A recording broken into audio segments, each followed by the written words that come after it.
All right, so I want to give you some advice now. You might not realize just how much of a difference there is in the quality and also the characteristics of women from different countries. I used to hear guys like Andrew Tate talk about this a few years ago, like, oh, Western women are this, Eastern European women are this.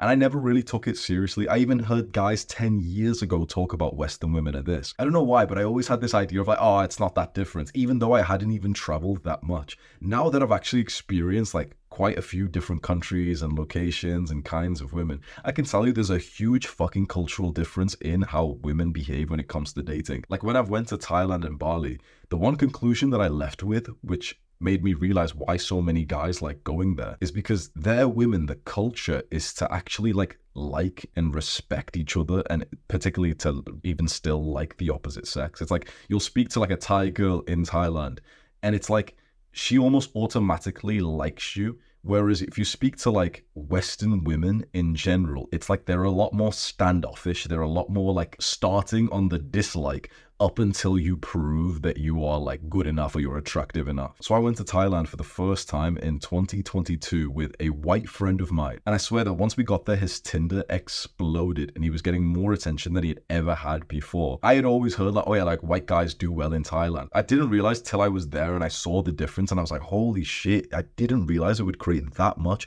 of an impact, not only in the quantity of women that you can attract in a different country, but it also seems like the quality and the cultural norms of what dating is like. Like truthfully, the dating in the West is so fucked, where it's like this game to pretend to not be interested in each other because that's seen as uncool here. So for example, I feel like I have like a high quantity of attraction here, but I've never actually been that happy in relationships here because of like the fucked up dating dynamics that are so prevalent in the UK, and I can imagine it's even worse in the US. So the more practical advice that I'd give you if you're a young guy watching this is to get into an online business where you make money online, because that'll give you the ability to go and travel. And I'm not trying to sell you some like online program or anything, but I just think it's like making money online is almost like a basic fucking fundamental human need these days. Like if you rely just solely on a job that you might randomly get fired from, and you also have to commute to work, you've got some dickhead boss, that's such like a lower life quality than even if you just make like 1 or 2k a month. You don't need to have anything like crazy, 10, 20, 50, 100k. You don't need to hit that much. But if you've got something to just top up your income, or it becomes a full-time thing with 3k, 4k, 5k a month, you can go and travel to so many different countries,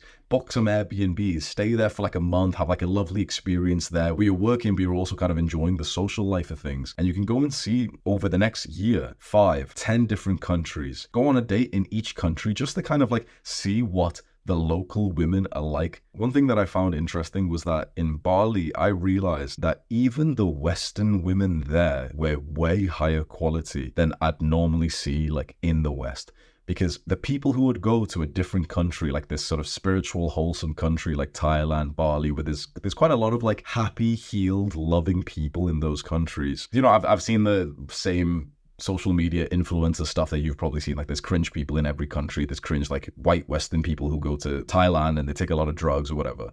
But in general, like I noticed that the women who were there were very healed. They were very happy. It didn't feel like the women that I saw. Like I was in a relationship, so I wasn't dating, but I was just, you know, like we made friends. My girl made friends and I made friends with guys who had girlfriends and stuff. But it's one thing I picked up on the women who were there. It's like they didn't seem to hold resentment towards men, whereas that's what it does feel like in the West. Even with like good girls here in the UK, it feels like they've got some level of resentment towards men as a whole. And I don't blame them, because men are like incredibly weak and weird and low status and creepy and everything else and lazy. And so I don't blame them for that, but I've just found that so interesting that when you go to a different country, even the women from your country who are there traveling like you are, they're often higher quality. They're often some of the highest quality women from your country because they didn't fit in. So for example, if there's like a British girl in Bali, most likely she didn't really fit in the UK because she was quite like a little bit more spiritual and peaceful, and maybe she doesn't want to go out and and put on like a ton of makeup and go to like the clubs to get fucked by Chad and Tyrone like her friends are doing here. So she went to a place that's more and she could probably still be doing that in Bali anyway, but that's at least my perspective when I went over there. There's a debate as well, if you're a young guy, like, should you be traveling and moving around based on getting girls and sex? And certainly it sounds degenerate as fuck, sounds like the passport bros, but there's like a difference. I think that relationships and love are very important, and I think that it's such an important part of life that you may as well consider traveling or even living in a country that first and foremost is good for your goals and your mission, but as a nice bonus to life is also good for your dating life.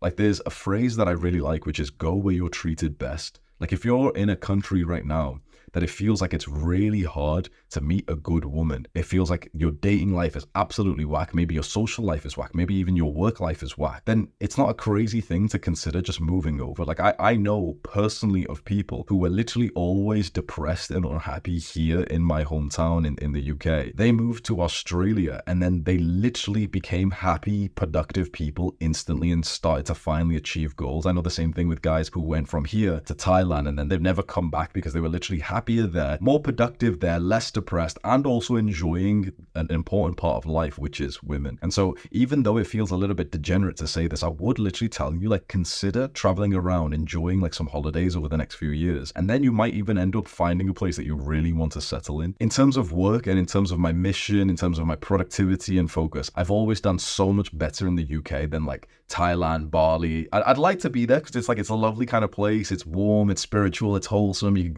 hop on the little motorbikes and everything.